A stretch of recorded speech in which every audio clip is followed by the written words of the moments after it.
नमो भगवते वासुदेवाय। जय श्री हरि। प्यारे भक्तों, वैशाख मास की शुरुआत हो चुकी है और वैशाख का महीना जगत के पालनहार भगवान विष्णु जी को समर्पित है। वैशाख के महीने में भगवान विष्णु जी और माता लक्ष्मी जी की पूजा करने से विशेष लाभ प्राप्त होता है। इस महीने में स्नान, दान, जाप और तप करने से साधकों को सुख समृद्धि का आशीर्वाद प्राप्त होता है। भक्तों, वैशाख मास में भगवान विष्णु की आज्ञा से जन कल्याण के हेतु जल में समस्त देवी देवता निवास करते हैं। इस महीना में विष्णु भगवान की पूजा करना चाहिए, स्नान और दान करना चाहिए, तुलसी माता की पूजन करना चाहिए, संयम, अहिंसा, अध्यात्म, स्वाध्याय और जन सेवा करें। इस महीने में तेल और तेल से बनी चीजें खाने से परहेज करना चाहिए। प्यारे भक्तों, आज की इस वीडियो में आप सभी रसपान करेंगे वैशाख महात्म्य की कथा। वैशाख महात्म्य की कथा प्रत्येक दिन सुनने से व्यक्ति के पापों का नाश होता है और उसे मोक्ष की प्राप्ति होती है। इस कथा को सुनने से घर में सुख, शांति और समृद्धि आती है। भक्तों, वैशाख के महीने में भगवान विष्णु जी और माता लक्ष्मी जी की कृपा प्राप्त करने के लिए कथा सुनना बहुत महत्वपूर्ण माना जाता है। इस महीने में कथा सुनने और दान पुण्य करने से अकाल मृत्यु का भय नहीं रहता। वैशाख मास में स्नान, दान और कथा सुनने से मनुष्य जीवन का कल्याण होता है। स्कंद पुराण में वैशाख माह को सभी महीनों में उत्तम बताया गया है। तो आइए भक्तों, अपने और अपने पूरे परिवार की मंगल कामना को करते हुए इस पावन कथा का रसपान करते हैं। हे वैशाख माह के सभी देवी देवता, आपकी इस पावन कथा को कहने वाले और श्रद्धा पूर्वक पूरा सुनने वाले सभी भक्तों पर अपनी कृपा सदा सर्वदा बनाए रखे। प्रेम से बोलिए हर हर महादेव, माता पार्वती की जय। ओम नमो भगवते वासुदेवाय। जय श्री गणेश। आइए भक्तों, रसपान करिए वैशाख महात्म्य अध्याय 1। इस वीडियो में सुनेंगे भागवत भक्ति के लक्षण तथा वैशाख स्नान की महिमा की कथा। अमरीश बोले, मुनि श्रेष्ठ, आपने बड़ी अच्छी बात बताई, इसके लिए आपको धन्यवाद है। आप संपूर्ण लोकों पर अनुग्रह करने वाले हैं। आपने भगवान विष्णु के सगुण एवं निर्गुण ध्यान का वर्णन किया। अब आप भक्ति का लक्षण बताइए। साधुओं पर कृपा करने वाले महर्षि, मुझे यह समझाइए कि किस मनुष्य को कब, कहाँ, कैसी और किस प्रकार भक्ति करनी चाहिए। सूत जी कहते हैं, राजाओं में श्रेष्ठ महाराज अमरीश के ये वचन सुनकर देव ऋषि नारद जी को बड़ी प्रसन्नता हुई। वे उनसे बोले, राजन सुनो, भगवान की भक्ति समस्त पापों को नाश करने वाली है। मैं तुमसे उस भक्ति का भली भांति वर्णन करता हूँ। भक्ति अनेकों प्रकार की बताई गई है। मानसी, वाचिकी, कायिकी, लौकिकी, वैदिकी तथा आध्यात्म की। ध्यान, धारणा, बुद्धि तथा विद्यार्थ के चिंतन द्वारा जो विष्णु को प्रसन्न करने वाली भक्ति की जाती है, उसे मानसी भक्ति कहते हैं।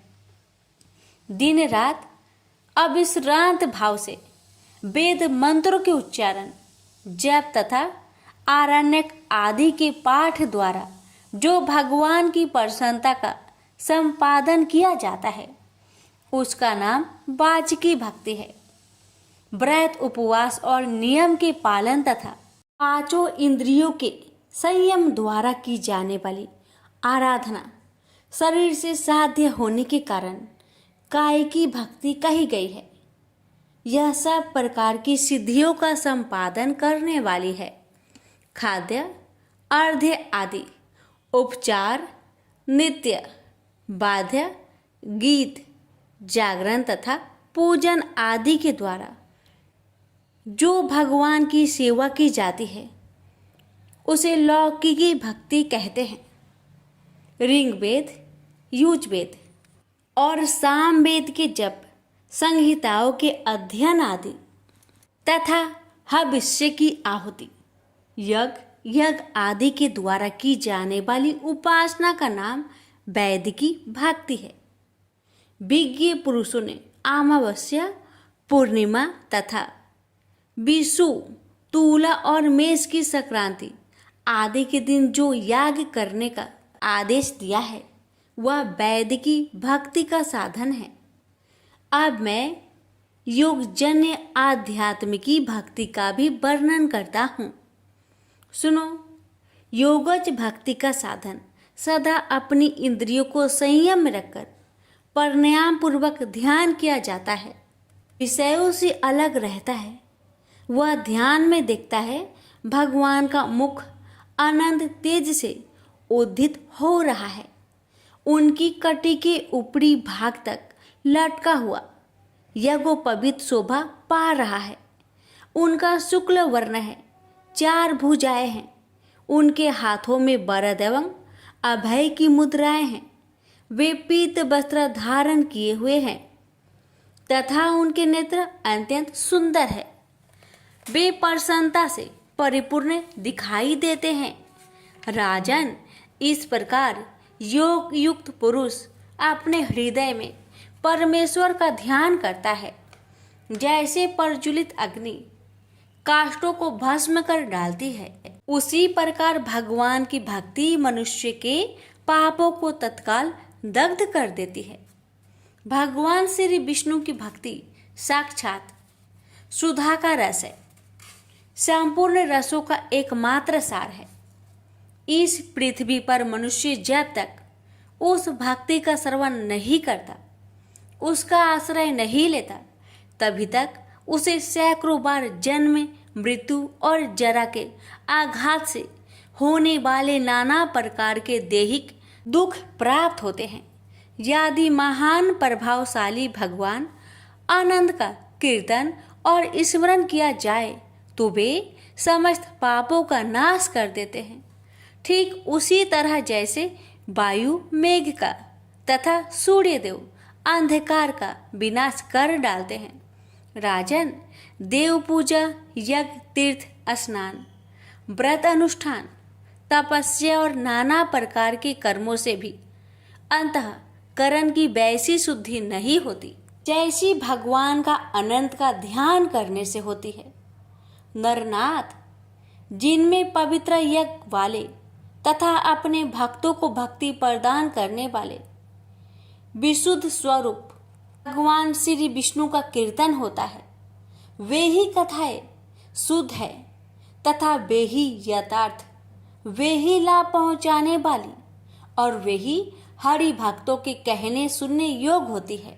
भूमंडल के राज्य का भार संभालने वाले धीरचित महाराज अम्बरीश, तुम धन्य हो, क्योंकि तुम्हारा हृदय पुरुष उत्तम के ध्यान में एकतान हो रहा है तथा सौभाग्य लक्ष्मी से सुशोभित होने वाली तुम्हारी निष्ठित बुद्धि श्री कृष्ण चंद्र की पुण्यमयी लीलाओं के श्रवण में प्रवृत्त हो रही है। भूपते, भक्तों को प्रदान देने वाली अविनाशी भगवान श्री विष्णु की श्रद्धा पूर्वक आराधना किए बिना अंश कारणवश अपने को ही बड़ा मानने वाले पुरुष का कल्याण कैसे होगा? भगवान माया के जन्मदाता है, उन पर माया का प्रभाव नहीं पड़ता। साधु पुरुष उन्हें भक्ति के द्वारा ही प्राप्त करते हैं। इस बात को तुम भी जानते हो राजन। धर्म का कोई भी तत्व ऐसा नहीं है जो तुम्हें ज्ञात ना हो। फिर भी जिनके चरण ही तीर्थ है, उन भगवान की चर्चा का प्रसंग उठाकर जो तुम उनकी सरस कथा को मुझसे विस्तार के साथ पूछ रहे हो, उसमें यही कारण है कि तुम वैष्णव का गौरव बढ़ाने चाहते हो, मुझ जैसे लोगों को आदर दे रहे हो। साधु संत जो एक दूसरे से मिलने पर भी अधिक श्रद्धा के साथ भगवान अनंत के कल्याणमय गुणों का कीर्तन और श्रवण करते हैं, इससे बढ़कर परम संतोषी की बात तथा समुचित पुण्य मुझे और किसी कार्य में नहीं दिखाई देता। अमन, गौ, सत्य, श्रद्धा, यज्ञ, तपस्या, श्रुति, स्मृति, दया, दीक्षा और संतोष, ये सब श्री हरि के स्वरूप है। सूर्य, चंद्रमा, वायु, पृथ्वी, जल, आकाश, दिशाएं, ब्रह्मा, विष्णु, रुद्र तथा संपूर्ण प्राणी उस परमेश्वर के ही स्वरूप है। इस चराचर जगत को उत्पन्न करने की शक्ति रखने वाले वे विश्व रूप भगवान स्वयं ही ब्राह्मण के शरीर में प्रवेश करके सदा उन्हें खिलाए जाने वाला अन्य भोजन करते हैं। इसलिए जिनकी चरण रेणु तीर्थ के समान है, भगवान अनंत ही जिनके आधार है, जो संपूर्ण प्राणियों की आत्मा तथा पुण्यमयी लक्ष्मी के सर्वस्व है, उन ब्राह्मणों का आदर पूर्वक पूजन करो। जो विद्वान ब्राह्मणों को विष्णु बुद्धि से देखता है, वही सच्चा वैष्णव है तथा वही अपने धर्म में भली भांति स्थित माना जाता है। तुमने भक्ति के लक्षण सुनने के लिए प्रार्थना की थी, सो सब मैंने तुम्हें सुना दिया। अब गंगा स्नान करने के लिए जा रहा हूँ। यह बैसाख का महीना उपस्थित है, जो भगवान लक्ष्मीपति को अत्यंत प्रिय है। इसकी भी आज शुक्ल सप्तमी है। इसमें गंगा का स्नान अत्यंत दुर्लभ है। पूर्व काल में राजा जहन्नु ने बैसाख शुक्ल सप्तमी को क्रोध में आकर गंगा जी को पी लिया था और फिर अपने दाहिने कान के छिद्र से उन्हें बाहर निकाला था। अतः जहन्नु की कन्या होने के कारण गंगा को जाह्नवी कहते हैं। इस तिथि को स्नान करके जो आकाश की मेखलाभूत गंगा देवी का उत्तम विधान के साथ पूजन करता है, वह मनुष्य धन्य एवं पुण्य आत्मा है। जो बैसाख शुक्ला सप्तमी को विधि पूर्वक गंगा में देवताओं और पितरों का तर्पण करता है, उसे गंगा देवी कृपा दृष्टि से देखती है तथा वह स्नान के पश्चात सब पापों से मुक्त हो जाता है। बैसाख के समान कोई मास नहीं है तथा गंगा के सदृश दूसरी कोई नदी नहीं है। इन दोनों का संयोग दुर्लभ है। भगवान की भक्ति से ही ऐसा संयोग प्राप्त होता है। गंगा जी का प्रादुर्भाव भगवान श्री विष्णु के चरणों से हुआ है। वे ब्रह्मा लोक से आकर भगवान शंकर के जटा जुट में निवास करती है। गंगा समस्त दुखों का नाश करने वाली है। वे अपने 3 स्रोतों से निरंतर प्रवाहित होकर तीनों लोकों को पवित्र करती रहती है। उन्हें स्वर्ग पर चढ़ने के लिए सीढ़ी माना गया है। वे सदा आनंद देने वाली, नाना प्रकार के पापों को हरने वाली, संकट से तारने वाली, भक्त जनों के अंतकरण में दिव्य प्रकाश फैलाने की लीला से सुशोभित होने वाली, सागर के पुत्र को मोक्ष प्रदान करने वाली, धर्म मार्ग में लगाने वाली तथा 3 मार्गों से प्रवाहित होने वाली है। गंगा देवी तीनों लोकों का श्रृंगार है। वे अपने दर्शन, स्पर्श, स्नान, कीर्तन, ध्यान और सेवन से हजारों पवित्र तथा अपवित्र पुरुषों को पावन बनाती रहती है। जो लोग दूर रहकर भी तीनों समय गंगा गंगा इस प्रकार उच्चारण करते हैं, उनके 3 जन्मों का पाप गंगा जी नष्ट कर देती है। जो मनुष्य 1000 योजन दूर से भी गंगा का स्मरण करता है, वह पापी होने पर भी उत्तम गति को प्राप्त होता है। राजन, बैसाख शुक्ला सप्तमी को गंगा जी का दर्शन विशेष दुर्लभ है। भगवान श्री विष्णु और ब्राह्मणों की कृपा से ही उस दिन उनकी प्राप्ति होती है। माधव बैसाख के समान महीना और माधव विष्णु के समान कोई देवता नहीं, क्योंकि पापों के समुद्र में डूबते हुए मनुष्य के लिए माधव ही जहाज का काम देते हैं। माधव मास में जो भक्ति पूर्वक दान, जप, हवन और स्नान आदि शुभ कर्म किए जाते हैं, उनका पुण्य अक्षय तथा 100 करोड़ गुना अधिक होता है। जिस प्रकार देवताओं में विश्व आत्मा भगवान नारायण देव श्रेष्ठ है, जैसे जप करने योग्य मंत्रों में गायत्री सबसे उत्कृष्ट है, उसी प्रकार नदियों में गंगा जी का स्थान सबसे ऊंचा है। जैसे संपूर्ण स्त्रियों में पार्वती, तपने वाले में सूर्य, लाभों में आरोग्य लाभ, मनुष्य में ब्राह्मण, पुण्यों में परोपकार, विद्याओं में वेद, मंत्रों में प्रणव, ध्यानों में आत्मचिंतन, तपस्याओं में सत्य और स्वरधम, पालन शुद्धियों में आत्मशुद्धि, दानों में अभय दान तथा गुणों में लोभ का त्याग ही सबसे प्रधान माना गया है। उसी प्रकार सब मासों में वैशाख मास अत्यंत श्रेष्ठ है। पापों का अंत वैशाख मास में प्रातः स्नान करने से होता है। अंधकार का अंत सूर्य के उदय से तथा पुण्यों का अंत दूसरों की बुराई और चुगली करने से होता है।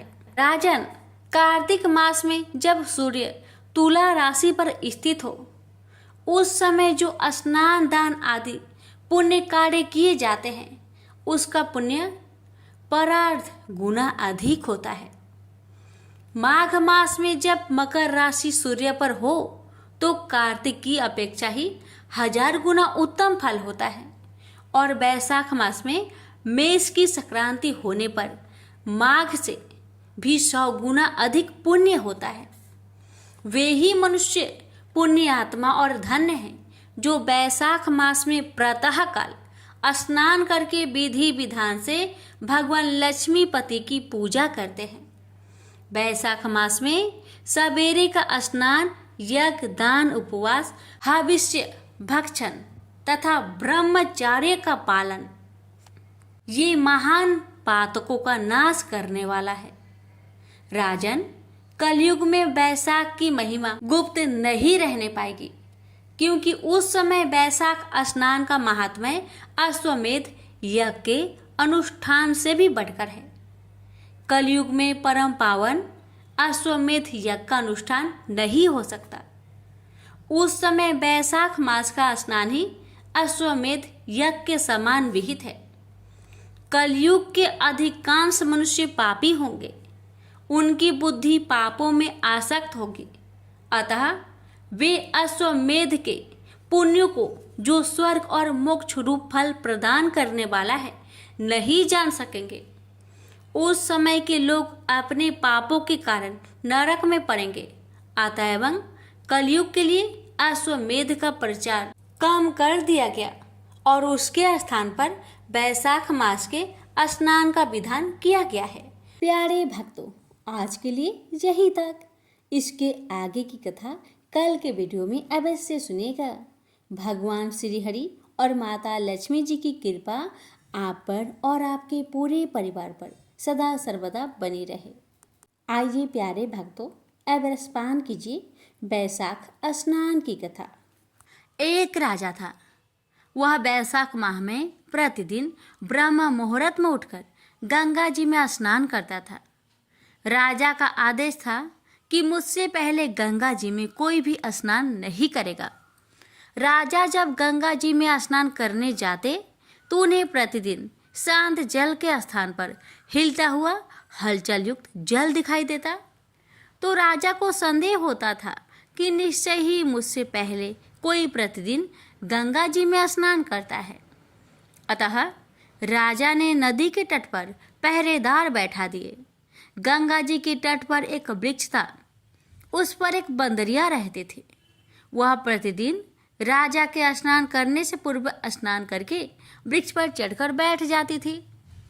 इस प्रकार होते होते पूरा वैशाख माह व्यतीत हो गया, किंतु अंतिम दिन राजा के सिपाही ने देख लिया और उस बंदरिया को पकड़कर राजा के पास ले गए और कहा कि यह बंदरिया आपसे पूर्व प्रतिदिन गंगा जी में स्नान करती है। उधर राजा की प्रतिज्ञा थी कि यदि कोई भी स्त्री मुझसे पूर्व स्नान करती होगी तो मैं उससे विवाह कर लूंगा। इसलिए राजा को बंदरी के साथ विवाह करने ही पड़ा।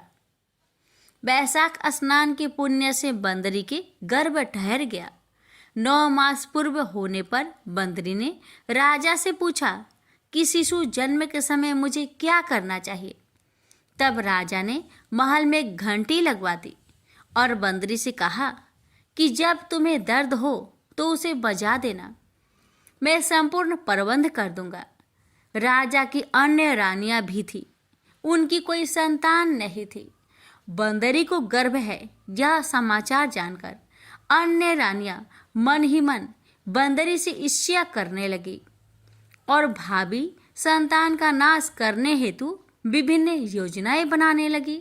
घंटी लगी देखकर एक रानी ने बंदरी से इसका कारण पूछा। बंदरी ने संपूर्ण वृत्तांत बता दिया। रानी ने बहकाया कि एक बार घंटी बजाकर तो देख ले कि राजा आते हैं या नहीं। बंदरी ने घंटी बजाई तो राजा दौड़े दौड़े महल में आए और घंटी बजाने का कारण पूछा। इस पर बंदरी ने उत्तर दिया कि मैंने तो रानियों के कहने पर घंटी बजाई थी। तब रानियों ने राजा से कहा कि यह तो पशु और न जाने कितनी बार घंटी बजाएगी। इस प्रकार कहकर उन्होंने घंटी को हटवा दिया। कुछ दिनों के बाद बंदरी के शिशु जन्म का समय आया तो उसने अन्य रानियों से पूछा कि मैं क्या करूं। तब रानी ने कहा कि तुम आंखों पर पट्टी बांधकर सो जाओ। बंदरी के बैसाख माह के स्नान के पुण्य प्रताप के रूप में एक सुंदर पुत्र हुआ। शिशु के जन्म होते ही उसके रोने से पूर्व ही रानियों ने उसे एक टोकरी में रखकर दासी को दे दिया और आदेश दिया कि इसे नदी में बहाकर आओ, और उस शिशु के स्थान पर एक पत्थर रख दिया। राजा को भी कहला दिया कि बंदरी ने एक पत्थर को जन्म दिया है।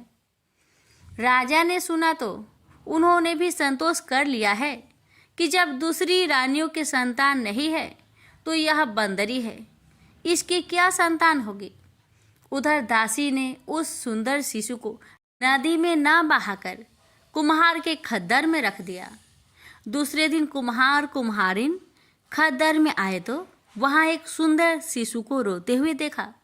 कुम्हार कुम्हारिन भी निसंतान थे। उन्होंने उस शिशु को अपने लिए भेजी गई भगवान का भेंट माना और बड़े प्रेम से शिशु का पालन पोषण करने लगे। कुछ बड़ा होने पर बालक को ज्ञात हुआ कि वह रानी बंदरी का पुत्र है, जिसको रानियों ने मरवाना चाहा था। एक दिन वह बालक कुम्हार के बनाए हुए मिट्टी के हाथी घोड़े लेकर पनघट पर जा बैठा और दासियों को देखकर कहने लगा कि आओ रे मेरे मिट्टी के हाथी घोड़े पानी पियो।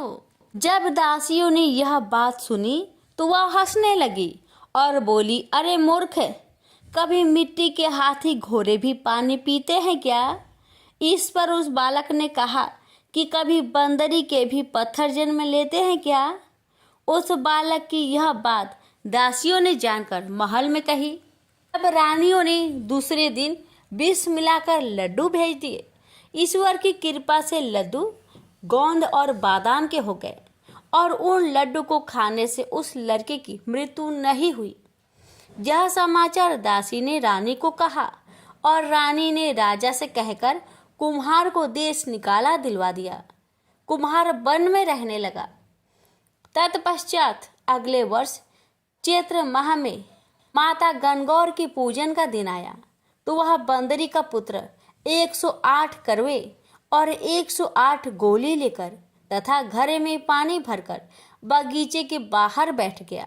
उधर राजा की और साहूकार की पुत्रियां गणगौर बनाने के लिए मिट्टी लेने के लिए आई तथा बगीचे में खेलने और झूलने लगी। इस कारण कुछ समय बाद उन्हें प्यास लगी। तब उन्होंने उस बंदरी के पुत्र से जल पिलाने के लिए कहा तो उस बालक ने उत्तर दिया कि मेरे पास एक गोली है, उसे खाते जाओ और मेरी चारों ओर फेरे लगाती जाओ, तब मैं तुम्हें जल पिलाऊंगा। इस पर पहले तो कन्याओं ने मना किया, किंतु प्यास तीव्र होने के कारण मान गई। इस प्रकार गोली खाने और उस युवक के साथ फेरे लेने से वह गर्भवती हो गई। बाद में जब उनके माता पिता को यह ज्ञात हुआ तो वह सभी कुम्हार के पास आए और संपूर्ण वृत्तांत सुनाया तथा कहा कि तेरे पुत्र ने हमारी कन्याओं से विवाह किया है, अब तुम्हें इन्हें अपने पास रखना होगा तब कुम्हार ने निर्धन होने के कारण असमर्थता व्यक्त की। दो कन्याओं के माता पिता ने बहुत सारा धन देकर अपनी कन्याओं को कुम्हार के घर विदा किया और कुम्हार के घर 108 बहुएं आ गई और कालांतर में उनके 108 ही पोते हो गए। कुम्हार ने समस्त नगरी को भोजन हेतु निमंत्रण दिया और राजा को भी बुलावा दिया। राजा के यहाँ से रानी बंदरी के अतिरिक्त अब भोजन हेतु पधारे। तब राजकुमार राजा की आज्ञा लेकर बंदरी को लेने रथ पालकी लेकर गया और लाकर सभा में सबसे ऊंचे स्वर्ण आसन पर बिठाया। राजकुमार ने अपनी सभी पत्नियों को समझा दिया था कि बंदरी मुझे जन्म देने वाली माता है। एक एक बहू रानी बंदरी के चरण स्पर्श करती गई और एक एक सोने का सिक्का और पोते को गोद में देती गई। तब राजा और अन्य रानियों ने ये सब देखा तो कुम्हार के पुत्र से इसका कारण पूछा। रानियों को तो संदेह होने लगा कि यह अवश्य ही बंदरी का पुत्र है। इसलिए रानी और रूठकर राजा को कहने लगी कि कुम्हार के पुत्र ने हमारा अपमान किया है और बंदरी का सम्मान किया है, अतः हम लौटकर जा रहे हैं। इधर राजा को पुत्र के जन्म का संपूर्ण रहस्य ज्ञात हो गया था, इसलिए उन्होंने रानियों को देश निकाला दिया और अपनी सभी पुत्र वधू एवं पौत्रों को लेकर महल में आया और राजकुमार का राज तिलक हुआ। कुम्हार कुम्हारिन को राजकुमार ने महल में रहने का निवेदन किया, किंतु वह नहीं माने। तब राजा ने उन्हें ढेर सारा धन दिया। बैसाख स्नान का इतना महत्व है तो सबको बैसाख स्नान करना चाहिए। बंदरी ने बैसाख स्नान किया तो उसे राजा का राज्य, पुत्र, बहुएं आदि प्राप्त हुए। ईश्वर जैसे बंदरी को पुण्य मिला, इस प्रकार हमें और सबको पुण्य देना। प्रेम से बोलिए बैसाख के देवी देवताओं की जय। एक बार गणेश जी ने पृथ्वी के मनुष्य की परीक्षा लेने का विचार किया। वे अपना रूप बदलकर पृथ्वी पर भ्रमण करने लगे। उन्होंने एक बालक का रूप बना लिया। एक हाथ में एक चम्मच में दूध ले लिया और दूसरे हाथ में एक चुटकी चावल ले लिए और गली गली घूमने लगे। साथ ही साथ आवाज लगाते चल रहे थे, कोई मेरे लिए खीर बना दे, कोई मेरे लिए खीर बना दे। कोई भी उन पर ध्यान नहीं दे रहा था, बल्कि लोग उन पर हंस रहे थे। वे लगातार एक गांव के बाद दूसरे गांव इसी तरह चक्कर लगाते हुए पुकारते रहे, पर कोई खीर बनाने के लिए तैयार नहीं था। सुबह से शाम हो गई, गणेश जी लगातार घूमते रहे। एक बुढ़िया थी, शाम के वक्त अपनी झोपड़ी के बाहर बैठी हुई थी। तभी गणेश जी वहां से पुकारते हुए निकले कि कोई मेरी खीर बना दे, कोई मेरी खीर बना दे। बुढ़िया बहुत कोमल हृदय वाली स्त्री थी। उसने कहा, बेटा मैं तेरी खीर बना देती हूँ। गणेश जी ने कहा, माई अपने घर में से दूध और चावल लेने के लिए बर्तन ले आओ। बुढ़िया एक कटोरी लेकर जब झोपड़ी के बाहर आई तो गणेश जी ने कहा, अपने घर का सबसे बड़ा बर्तन लेकर आओ। बुढ़िया को थोड़ी झुलझुलाहट हुई, पर उसने कहा, चलो बच्चे का मन रख लेती हूँ, और अंदर जाकर वह अपने घर का सबसे बड़ा पतीला लेकर बाहर आई। गणेश जी ने चम्मच से पतीले में दूध उड़ेलना शुरू किया। तब बुढ़िया के आश्चर्य की सीमा न रही। जब उसने देखा दूध से पूरा पतीला भर गया है, एक के बाद एक वह बर्तन झोपड़ी से बाहर लाती गई और उसमें गणेश जी दूध भरते चले गए। इस तरह से घर के सारे बर्तन दूध से लबालब भर गए। गणेश भगवान ने बुढ़िया से कहा, मैं स्नान करके आता हूँ, तब तक तुम खीर बना लो, मैं वापस आकर खाऊंगा। बुढ़िया ने पूछा, मैं इतनी सारी खीर का क्या करूंगी? इस पर गणपति जी बोले, सारे गांव को दावत दे दो। बुढ़िया ने बड़े प्यार से मन लगाकर खीर बनाई। खीर की भीनी भीनी मीठी मीठी खुशबू चारों दिशाओं में फैल गई। खीर बनाने के बाद वह हर घर में जाकर खीर खाने का न्योता देने लगी। लोग उस पर हंस रहे थे। बुढ़िया के घर में खाने को दाना नहीं और यह सारे गांव को खीर खाने की दावत दे रही है। लोगों को कौतूहल हुआ और खीर की खुशबू से लोग खींचे चले आए। लो, सारा गांव बुढ़िया घर में इकट्ठा हो गया। जब बुढ़िया की बहू को दावत की बात मालूम हुई तब वह सबसे पहले वहां पहुंच गई। उसने खीर से भरे पतीलों को जब देखा तो उसके मुंह में पानी आ गया। उसे बड़ी जोर से भूख लगी हुई थी। उसने एक कटोरी खीर निकाली और दरवाजे के पीछे बैठकर खाने को तैयार करने लगी। इसी बीच एक छींटा गिर गया और गणपति जी का भोग लग गया और वो प्रसन्न हो गए। अब पूरे गांव को खाने की दावत देकर बुढ़िया वापस अपने घर आई। उसने देखा बालक वापस आ गया था। बुढ़िया ने कहा, बेटा खीर तैयार है, भोग लगा लो।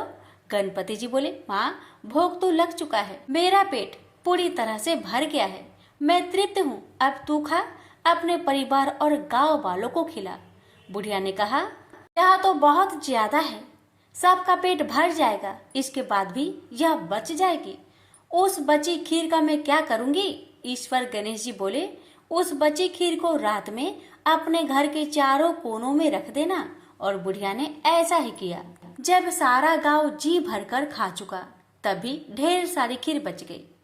उसने उसके पत्रों को अपने घर के चारों तरफ रख दिया। वहां उठकर उसने क्या देखा? पतीले में खीर के स्थान पर हीरे, जवाहरात और मोती भर गए हैं। बहुत खुश हुई। उसकी सारी दरिद्रता दूर हो गई। वह आराम से रहने लगी। उसने गणपति जी का एक भव्य मंदिर बनवाया और साथ में एक बड़ा सा तालाब भी खुदवाया। इस तरह उसका नाम दूर दूर तक प्रसिद्ध हो गया। उस जगह वार्षिक मेले लगने लगे। लोग गणेश जी की कृपा प्राप्त करने के लिए उस स्थान पर पूजा करने और मान्यताएं मानने के लिए आने लगे। गणेश जी सबकी मनोकामनाएं को पूरी करने लगे। प्रेम से बोलिए गणेश भगवान की जय। प्यारे भक्तों, अब रसपान करेंगे हर कष्टों से मुक्ति देने वाली श्रीमद् भागवत गीता पाठ की प्रथम अध्याय। जब कौरव और पांडव महाभारत के युद्ध को चले तब राजा धृतराष्ट्र ने कहा, मैं भी युद्ध देखने चलूंगा। तब श्री वेद व्यास जी बोले, हे राजन, नेत्रों के बिना आप कैसे देखोगे? राजा धृतराष्ट्र ने कहा, हे प्रभु जी, देखूंगा नहीं तो श्रवण तो करूंगा। तब व्यास जी बोले, हे राजन, मेरा सारथी संजय जो कुछ महाभारत के युद्ध की लीला कुरुक्षेत्र में होगी सो तुझे यहाँ बैठे ही श्रवण कराएगा। वेद व्यास जी के मुख से यह वचन सुन संजय ने विनय करी, हे प्रभु, यहाँ हस्तिनापुर में कुरुक्षेत्र की लीला में कैसे जानूंगा तथा राजा से किस भांति कहूंगा? तब व्यास जी ने प्रसन्न होकर संजय से कहा, हे संजय, मेरी कृपा से तुझे यहाँ से ही दिखाई देगा। व्यास जी के इतना कहते ही संजय की दृष्टि दिव्य हो गई और उनकी बुद्धि भी दिव्य हो गई। अब आगे महाभारत का कौतुक कहते हैं, सुनो। 7 औचोहीनी सेना पांडवों की और 11 औचोहीनी सेना कौरवों की, यह दोनों सेनाएं कुरुक्षेत्र में जब एकत्र हुए तब धृतराष्ट्र ने पूछा, हे संजय, धर्म के क्षेत्र में युद्ध की इच्छा से एकत्र हुए मेरे और पांडु के पुत्र ने क्या किया? संजय ने कहा, पांडवों की सेना को व्यूहित देखकर दुर्योधन द्रोणाचार्य के समीप जाकर कहने लगे, हे आचार्य, देखिए, आपके शिष्य बुद्धिमान द्रुपद पुत्र ने पांडवों की बड़ी सेना की कैसी व्यूह रचना की है।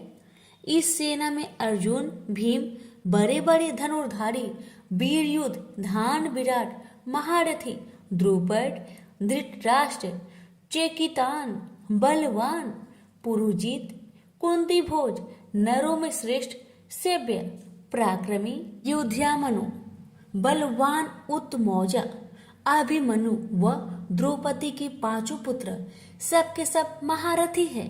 हे ब्राह्मण श्रेष्ठ, आपके स्मरणार्थ अब मैं सेना के प्रधान सेनापतियों के नाम का वर्णन करता हूँ। आप भीष्म, कर्ण, युद्ध विजयी, कृपाचार्य, अश्वत्थामा, विक्रम, सोमदत्त का पुत्र भूरिश्रवा और बहुत से सूरवीर मेरे लिए प्राण तक देने को तैयार है।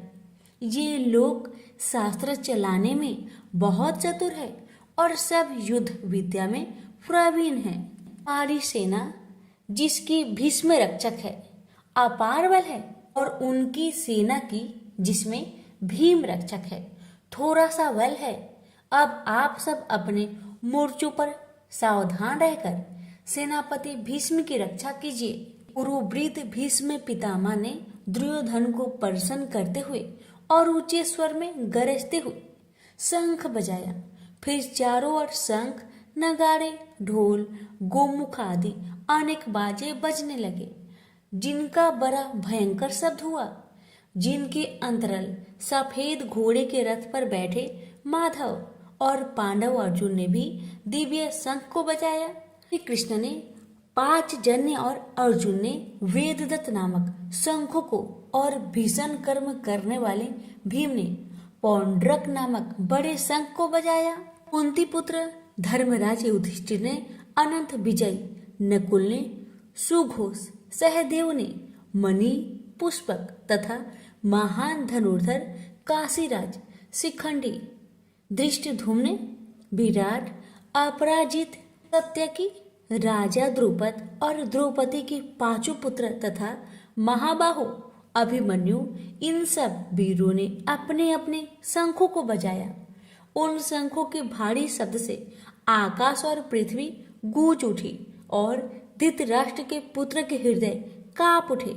हे राजन, अर्जुन ने कौरवों को युद्ध के लिए प्रस्तुत देखकर श्री कृष्ण जी से कहा, हे अच्युत्य, मेरा रथ दोनों सेनाओं के बीच में खड़ा कीजिए, जिससे मैं युद्ध करने वालों को देख लूं कि इस रणभूमि में मुझे किन किन के साथ युद्ध करना चाहिए। दुर्बुद्धि दुर्योधन से प्रीति करने वाले जो संग्राम के लिए यहाँ एकत्र हुए हैं, उनको देख सकूं। संजय कहने लगे, हे राजन। अर्जुन की बात सुनकर श्री कृष्ण ने भीष्म, द्रोण आदि वीरों के सामने उत्तम रथ को खड़ा करके कहा, हे वीर संग्राम के लिए उद्धत इन कौरों को देख लो। अर्जुन ने चाचा, बाबा, गुरु, मामा, भाई, पौत्र, ससुर और स्वजनों को शस्त्रों से सुसज्जित खड़े देखा, और उसने इन दोनों सेनाओं में अपने ही सब बांधवों को खड़ा देखकर परम दर्याद हो अत्यंत खेद के साथ यह वचन कहे, हे कृष्ण, संग्राम की इच्छा से आए इन अपने बंधुओं को देख मेरे अंग ढीले हो रहे हैं और मुख सूखा जा रहा है। मेरा शरीर व्याकुल हो रहा है, रोमांच खड़े होते हैं, गांडीव हाथ से गिरा जाता है, त्वचा जली जा रही है। हे केशव, मुझ में खड़े रहने की सामर्थ्य नहीं, मेरा मन चक्कर खा रहा है और सब लक्षण में उल्टा देख रहा हूँ, और संग्राम में स्वजनों का वध करके कोई लाभ भी नहीं होगा। हे कृष्ण, मैं जीत कर राज्य व सुख भी नहीं चाहता हूँ। हे प्रभु, हमको राज्य भोग और जीवन से क्या काम है, क्योंकि जिनके लिए राज्य भोग और सुख की इच्छा की जाती है, वे सब संग्राम में प्राण और धन की ममता छोड़ मरने को तैयार है। और आचार्य, पिता, पुत्र, पितामह, मामा, ससुर, पौत्र, साले और संबंधी, ये सब मुझे मारे तो भी हे मधुसूदन, मैं इन्हें मारने की इच्छा नहीं करूंगा। हे जनार्दन, त्रिलोकी के राज्य के लिए भी मैं इन्हें मारने की इच्छा नहीं करूंगा।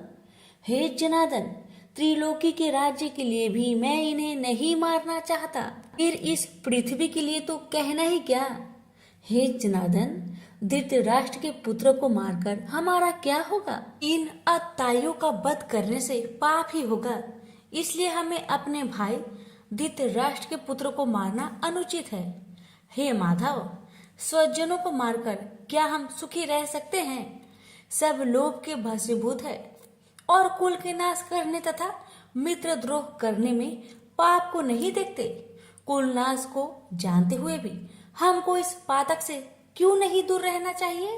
कुल का नाश होने से कुल के प्राचीन धर्म नष्ट हो जाते हैं, फिर धर्म नाश होने से कुल में पाप बढ़ता है। हे श्री कृष्ण, पाप से कुल की स्त्रियां वैभवचारिणी हो जाती है, जिनसे वर्ण संकर संतान उत्पन्न होती है। तो वर्ण संकर जिन पुरुषों ने कुल को नष्ट किया है उनको तथा उस कुल को नरक में पहुंचाते हैं, क्योंकि श्राद्ध तर्पण आदि बंद हो जाते हैं। वर्ण संकर बनाने वाले दोषों से कुल ध्वंसकों की जाति धर्म और कुल धर्म निरंतर नाश हो जाते हैं। हे जनार्दन, मैंने बराबर सुना है कि कुल धर्म नष्ट होने से निश्चय नरकवास करना चाहिए। हाय, हम बड़ा पातक करने को तैयार है, जो राज्य सुख के लाभ से अपने स्वजनों को ही मारने की कोशिश कर रहे हैं। मुझे शस्त्र सहित एवं उपायहीन को रणभूमि में बांधकर डाल दे तो मेरा बहुत कल्याण हो। संजय ने कहा, हे राजन, यह कहकर अत्यंत दुखित होकर अर्जुन ने उसी समय धनुष बाण फेंक दिया और रथ के पिछले भाग में जा बैठा। प्रेम से बोलिए श्री कृष्ण भगवान की जय। यहीं पर श्रीमद् भगवद गीता पाठ प्रथम अध्याय समाप्त हुआ। अब सुनेंगे प्रथम अध्याय का महात्म्य। एक समय पार्वती जी ने पूछा, हे महादेव जी, किस ज्ञान के बल से आपको संसार के सब लोग शिव कहकर पूजते हैं? मृगछाला ओढ़े, सब अंगों में शमशानों की विभूति लगाए, गले में सर्प और मुंडों की माला पहने हुए हो, इनमें तो कोई भी पवित्र नहीं है, फिर आप किस ज्ञान से पवित्र माने जाते हो? यह आप कृपा करके कहिए। श्री महादेव जी बोले, हे प्रिय, सुनो, गीता ज्ञान को हृदय में धारण करने से मैं पवित्र माना जाता हूँ और इस ज्ञान से मुझे बाहर के कर्म नहीं व्यापते। तब पार्वती जी ने कहा, हे भगवान, जिस गीता ज्ञान की आप ऐसी स्तुति करते हैं उसके श्रवण करने से कोई कृतार्थ भी हुआ है? तब महादेव जी ने कहा, इस ज्ञान को सुनकर बहुत से जीव कृतार्थ हुए हैं और आगे भी होंगे। मैं तुझसे एक पुरातन कथा कहता हूँ, तुम श्रवण करो। एक समय पाताल लोक में शेषनाग की सैया पर श्री नारायण जी नेत्र मूंद कर आनंद में मग्न थे। उस समय भगवान के चरण दबाती हुई श्री लक्ष्मी जी ने पूछा, हे प्रभु, निद्रा और आलस्य उन पुरुषों को व्यापता है जो जीव तामसी है, फिर आप तो तीनों गुणों से अतीत हो। श्री नारायण प्रभु वासुदेव हो, यह मुझको बड़ा आश्चर्य है। श्री नारायण जी बोले, हे लक्ष्मी, मुझको निद्रा आलस्य नहीं व्यापता। एक शब्द रूप जो भगवत गीता है उसमें जो ज्ञान है उसके आनंद में मैं मग्न रहता हूँ। ऐसे यह गीता शब्द रूप अवतार है। इस गीता में यह अंग है। प्रथम 5 अध्याय मेरा मुख है, द्वितीय 5 अध्याय मेरा भुजा है, 11वां अध्याय मेरा हृदय और मन है, 16वां अध्याय मेरा उदर है, 17वां अध्याय मेरी जंघा है, 18वां अध्याय मेरे चरण है। गीता के सब श्लोक मेरी नाड़ियां हैं और जो गीता के अक्षर है वही मेरे रोम है। ऐसा मेरा शब्द रूपी जो गीता ज्ञान है उसी के अर्थ में मैं हृदय में विचार करता हूँ और शब्द आनंद को प्राप्त होता है। लक्ष्मी जी बोली, हे नारायण जी, जब श्री गीता ज्ञान को सुनकर बहुत से जीव कृतार्थ हुए हैं सो तू श्रवण कर। शूद्र वर्ण का एक चांडाल था, तेल लवण का व्यापार करता था। एक दिन वह बकरी चराने को वन में गया और वृक्षों के पत्ते तोड़ने लगा। वहां उसे एक सर्प ने डस लिया, जिससे उसके तत्काल प्राण निकल गए। मरकर उसने बहुत नरक भोग कर बैल का जन्म पाया। उस बैल को एक भिक्षुक ने मोल लिया। वह भिक्षुक उस पर चढ़कर सारा दिन मांगता फिरता। जो कुछ भिक्षा मांगकर लाता वह अपने कुटुंब के साथ बैठकर खाता। वह बैल सारी रात द्वार पर बंधा रहे, कि खाने पीने की भी खबर ना लेता। कुछ थोड़ा सा भूसा उसके आगे डाल देता। जब दिन चढ़े तो फिर बैल पर चढ़कर मांगता फिरे। कई दिन गुजरे तो वह बैल भूख का मारा गिर पड़ा, किंतु प्राण नहीं निकले। नगर के लोग देखकर उसे कोई तीर्थ का फल दे, कोई व्रत का फल दे, पर उस बैल के प्राण नहीं छूटे। एक दिन एक गणिका आई। उसने लोगों से पूछा, यह कैसी भीड़ है? तो उसने कहा, इसके प्राण नहीं निकलते। अनेक पुण्य के फल दे रहे हैं तो भी इसकी मुक्ति नहीं होती। तब गणिका ने कहा, मैंने जो कर्म किया है उसका फल इस बैल के निमित्त दिया। इतना कहते ही बैल की मुक्ति हुई। तब बैल ने एक ब्राह्मण के घर जन्म लिया। पिता ने उसका नाम सुशर्मा रखा। जब बड़ा हुआ तो पिता ने उसको पढ़ाया। जब उसको पिछले जन्म की सुधि रही तो उसने एक दिन मन में विचार किया कि जिस गणिका ने मुझे बैल की योनि से छुड़ाया था उसका दर्शन करूं। ब्रीफ चलते चलते गणिका के घर गया और कहा, तू मुझे पहचानती है? गणिका ने कहा, मैं नहीं पहचानती। तुम कौन हो? तेरी मेरी क्या पहचान है? तू ब्रीफ और मैं वैश्या। तब ब्रीफ ने कहा, मैं वही बैल हूँ जिसको तुमने अपना पुण्य दिया था। अब मैं बैल की योनि से छूटा था। अब मैं ब्रीफ के घर जन्मा हूँ। तू वह अपना पुण्य बता। गणिका ने कहा, मैंने अपने जाने कोई पुण्य नहीं किया। मेरे घर एक तोता है, वह सवेरे कुछ पढ़ता है, मैं उसके वाक्य सुनती हूँ। उस पुण्य का फल मैंने तेरे निमित्त दिया था। ब्रीफ ने तोते से पूछा कि तू सवेरे क्या पढ़ता है? तोते ने कहा, मैं पिछले जन्म में ब्रीफ का पुत्र था। पिता ने मुझे गीता के पहले अध्याय का पाठ सिखाया था। एक दिन मैंने अज्ञानतावश गुरु से कहा कि तुमने मुझे क्या पढ़ाया है? तब गुरुजी ने मुझे श्राप दिया कि तू सूआ हो जा। तब मैं सूआ हुआ। एक दिन फंदक पकड़ ले गया। एक ब्रीफ ने मुझे मोल लिया। वह ब्रीफ भी अपने पुत्र को गीता का पाठ सिखाता था। तब मैंने भी यह पाठ सीख लिया। एक दिन ब्रीफ के घर चोर घुस पड़े। उनको धन तो प्राप्त न हुआ किंतु वह मेरा पिंजरा उठा ले गए। यह गणिका उनकी मित्र थी। वह मुझे इसके पास ले आए। सो मैं नित्य प्रता गीता के पहले अध्याय का पाठ करता हूँ। यह सुनती है पर इसकी बुद्धि में नहीं आता। जो मैं पढ़ता हूँ वही पुण्य तेरे निमित्त दिया था। सो हे लक्ष्मी। तब गणिका ने बुरे कर्म छोड़ दिए, नित्य प्रति स्नान करे और श्री गीता जी के प्रथम अध्याय का पाठ करे। इससे उसकी भी मुक्ति हुई। श्री नारायण जी ने कहा, हे लक्ष्मी जी, जो कोई अनजान कर भी गीता का पाठ करे उसको भी मुक्ति मिलेगी। प्रेम से बोलिए उमापति शंकर भगवान की जय, लक्ष्मी नारायण की जय। अब रसपान करते हैं भगवान भोलेनाथ की पावन कथा। पौराणिक कथा के अनुसार विश्रवा मुनि का पुत्र रावण महान सूरवीर तथा विद्वान था। अपने पिता से उसने वेदों और शास्त्रों का अध्ययन किया हुआ था, किंतु उसमें अनेक दुर्गुण भी थे। वह बहुत अहंकारी था। कुबेर को पराजित करके उसने लंका का राज्य छीन लिया और त्रिलोक्य विजय के लिए निकल पड़ा। कुछ ही समय में उसने देव, असुर, नाग, यक्ष, किन्नर, दानव एवं दैत्यों समेत अनेक जातियों को अपने बस में कर लिया।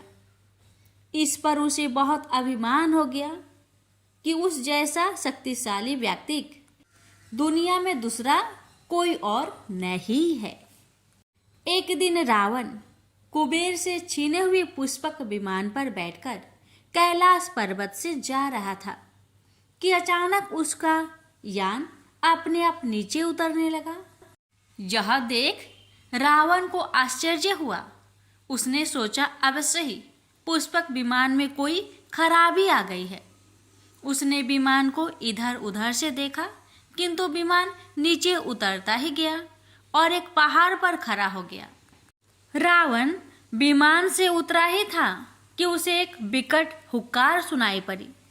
उसने अचकचाकर ध्वनि की दिशा में देखा तो एक छोटे से पुरुष को, जिसका मुख बंदर जैसा था, अपनी ओर आते देखा। उस पुरुष के हाथ में त्रिशूल था।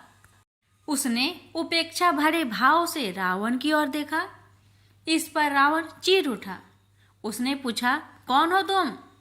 क्या तुम्हें किसी ने शिष्टाचार नहीं सिखाया कि महाराजाओं से किस तरह व्यवहार किया जाता है? बानर मुख पुरुष अट्ठास लगाकर बोला, महाराज, और तुम? भला मैं भी तो सुनूं कि तुम कहाँ के महाराज हो। यह सुनकर रावण और भी ज्यादा क्रोधित होकर बोला, सुनो बानर, मैं लंका नरेश रावण हूँ और त्रिभुवन विजयी हूँ। मैंने सारे संसार को जीत लिया है। उफ, जीत लिया होगा, लेकिन यह कैलाश धाम है। यहाँ तुम्हारा किसी तरह का घमंड काम नहीं आएगा। जहाँ के अधिपति भगवान शिव है। वानर मुख पुरुष बोला। रावण ने हंसते हुए कहा, ओह, लगता है तुम्हारा शिव स्वयं को बहुत शक्तिशाली समझता है, तभी तो वह मुझे त्रिलोक के विजयी के आने पर भी निश्चिंत बैठा है। अब मैं इस स्थान को नष्ट भ्रष्ट किए बिना नहीं छोड़ूंगा, जिससे वह शिष्टाचार सीख सके। यह कहकर रावण ने गुस्से में भरकर कैलाश पर्वत को ही उखाड़ लिया। वह उसे अपने कंधों पर उठाकर फेंकने ही चाहता था कि पर्वत के हिलने से पार्वती चौंक कर शिव से लिपट कर बोली, स्वामी, ये क्या? आज कैलाश पर्वत डगमगा क्यों रहा है? शिव जी मुस्कुराते हुए बोले, लगता है कोई विवेकहीन व्यक्ति हमारी परीक्षा लेने पर तुला हुआ है। देवी, यह कहकर भगवान शिव ने कैलाश पर जो अपना अंगूठा दबा दिया, कैलाश पर्वत तत्काल नीचे बैठ गया और उसके नीचे रावण दब गया। रावण को अब पश्चाताप होने लगा। उससे महान भूल हो गई थी। उसने नीचे दबे ही शिव का जाप करना आरंभ कर दिया। वर्षों तक कैलाश के नीचे दबा रावण शिव उपासना करता रहा। उसकी भक्ति देखकर पार्वती को उस पर दया आ गई। वही शिव से बोली, प्रभु, उसे क्षमा कर दीजिए। अब तो वह प्रायश्चित भी कर चुका है। वैसे भी वह एक ब्राह्मण पुत्र है। वह मार्ग से भटक गया था। उसने आपकी परीक्षा लेनी चाहिए थी।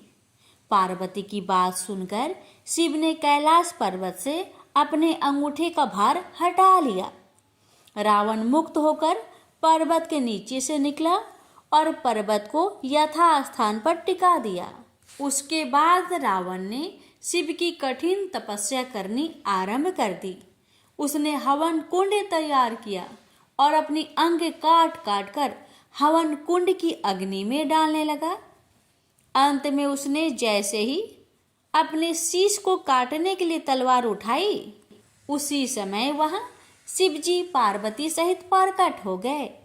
शिव ने रावण को हाथ पकड़कर कहा, पुत्र, मैं तुम्हारी तपस्या से प्रसन्न हूँ, वरदान मांगो। रावण ने हाथ जोड़कर कहा, प्रभु, यदि आप मेरी तपस्या से प्रसन्न हैं तो मुझे ऐसा वर दीजिए कि मैं वैदिक, भौतिक और विज्ञान शास्त्र का ज्ञाता बनूं। संसार में मेरी प्रसिद्धि हो। मैं भगवान विष्णु के अलावा किसी अन्य से न मारा जाऊं।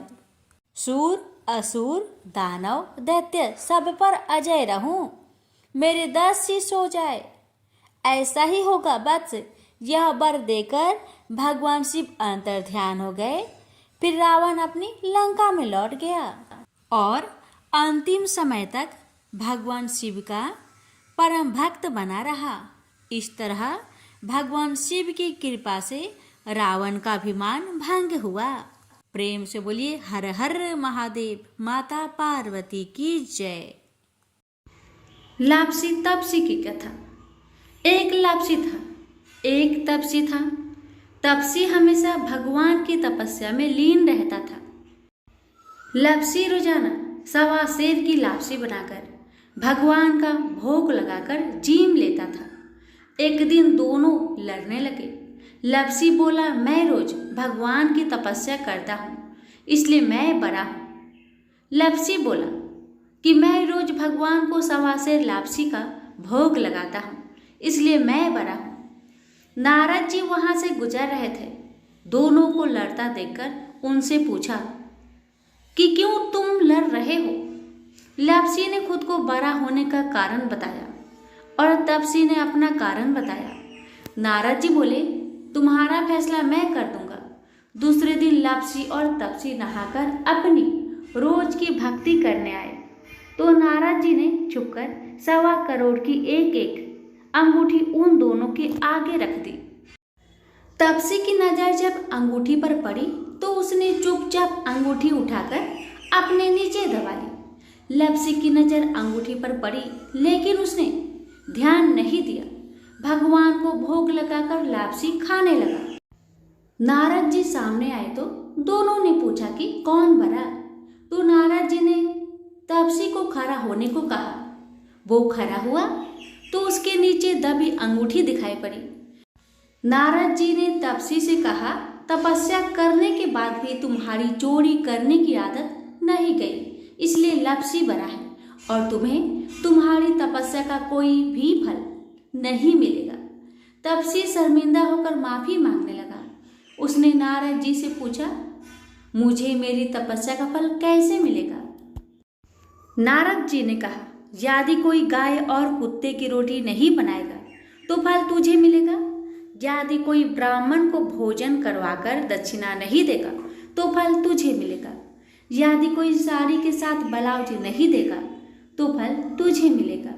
यदि कोई दिए से दिया जलाएगा तो फल तुझे मिलेगा। यदि कोई सारी कहानी सुने लेकिन तुम्हारी कहानी नहीं सुने तो फल तुझे मिलेगा। उसी दिन से हर व्रत कथा कहानी के साथ लप्सी तपसी की कहानी भी सुनी और कही जाती है। प्रेम से बोलिए लक्ष्मी नारायण की जय।